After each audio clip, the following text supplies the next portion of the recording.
जयशंकर प्रसाद द्वारा लिखी एक और कहानी, हिमालय का पथिक।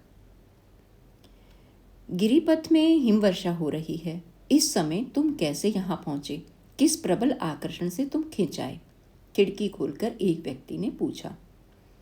अमल धवल चंद्रिका तुषार से घनीभूत हो रही थी। जहां तक दृष्टि जाती है, गगनचुंबी शैल शिखर जिन पर बर्फ का मोटा लिहाफ पड़ा था, ठिठुर कर सो रहे थे। ऐसे ही समय पथिक उस कुटीर के द्वार पर खड़ा था। वह बोला, पहले भीतर आने दो, प्राण बचे।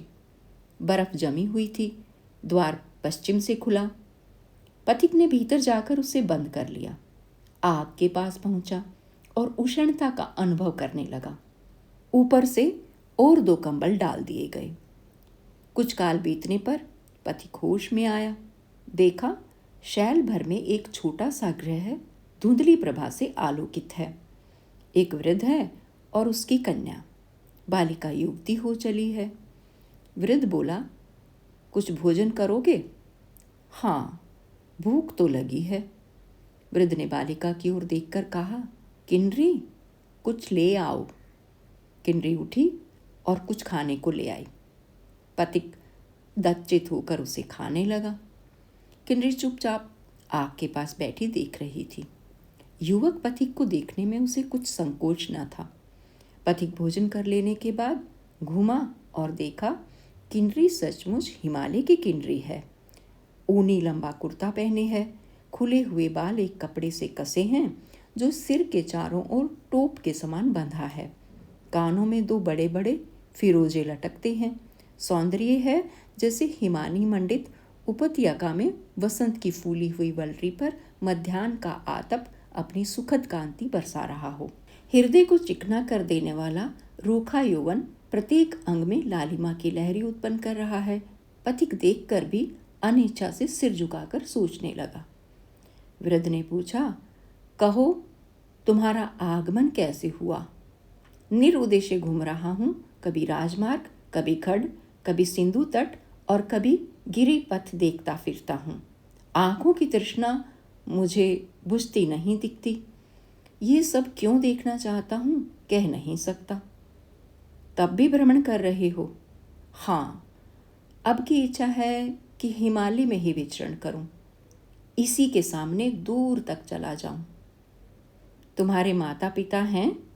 नहीं। तभी तुम घूमते हो। मुझे तो पिताजी थोड़ी दूर भी नहीं जाने देते। किन्नरी हंसने लगी। वृद्ध ने उसकी पीठ पर हाथ रखकर कहा, बड़ी पगली है। किन्नरी खिलखिला उठी। अपरिचित देश में एक रात रमना और फिर चल देना। मन के समान चंचल हो रहा हूं, जैसे पैरों के नीचे चिंगारी हो। हम लोग तो कहीं जाते नहीं, सबसे अपरिचित हैं। कोई नहीं जानता, न कोई यहाँ आता है। हिमालय की निर्जर शिखर श्रेणी और बर्फ की झड़ी, कस्तूरी मृग और बर्फ के चूहे, यही मेरे सवजन हैं। क्यों री किन्नरी, मैं कौन हूं?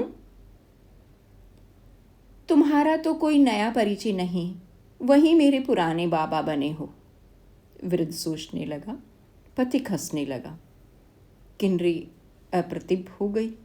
वृद्ध गंभीर होकर कंबल ओढ़ने लगा। पथिक को उस कुटी में रहते कई दिन हो गए। न जाने किस बंधन ने उसे यात्रा से वंचित कर दिया है।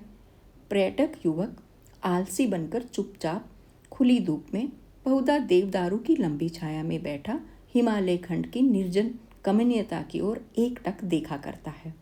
जब कभी अचानक आकर किन्नरी उसका कंधा पकड़कर हिला देती है तो उसके तुषार तुल्य हृदय में बिजली सी दौड़ जाती है। किन्नरी हंसने लगती है, जैसे बर्फ गल जाने पर लता के फूल निखर आते हैं। एक दिन पथिक ने कहा, कल मैं जाऊंगा। किधर? पथिक ने हिमगिरी की चोटी दिखलाते हुए कहा, उधर जहां कोई न गया हो। वहां जाकर क्या करोगे? देखकर लौट आऊंगा। अभी से क्यों नहीं जाना रोकते?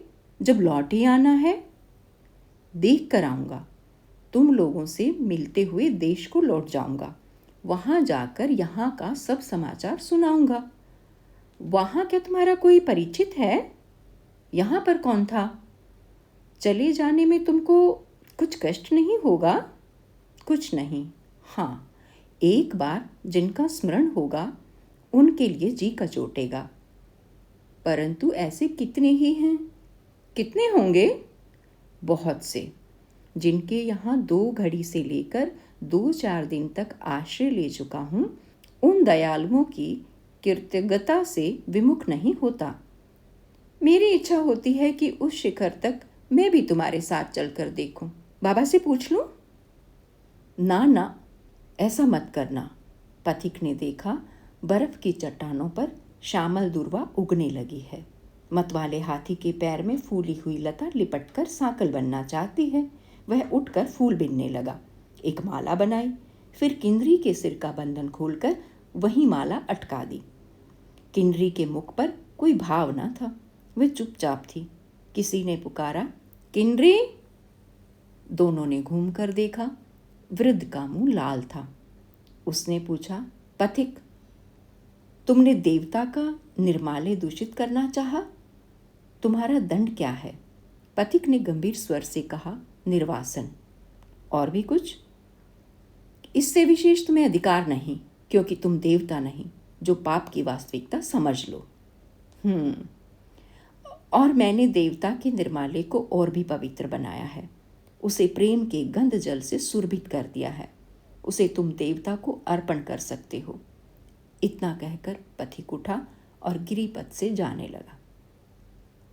वृद्ध ने पुकार कर कहा, तुम कहाँ जाओगे? वह सामने भयानक शिखर है। पथिक ने लौटकर गढ़ में उतरना चाहा। किन्नरी पुकारती हुई बोली, हाँ हाँ, मत उतरना, नहीं तो प्राण न बचेंगे। ये पथिक एक क्षण के लिए रुक गया। किन्नरी ने वृद्ध से घूमकर पूछा, बाबा, क्या यह देवता नहीं है? वृद्ध कुछ कह न सका। किन्नरी और आगे बढ़ी। उसी क्षण एक लाल धुंधली आंधी के सदृश बादल दिखाई पड़ा। किन्नरी और पथिक गिरिपथ से चढ़ रहे थे।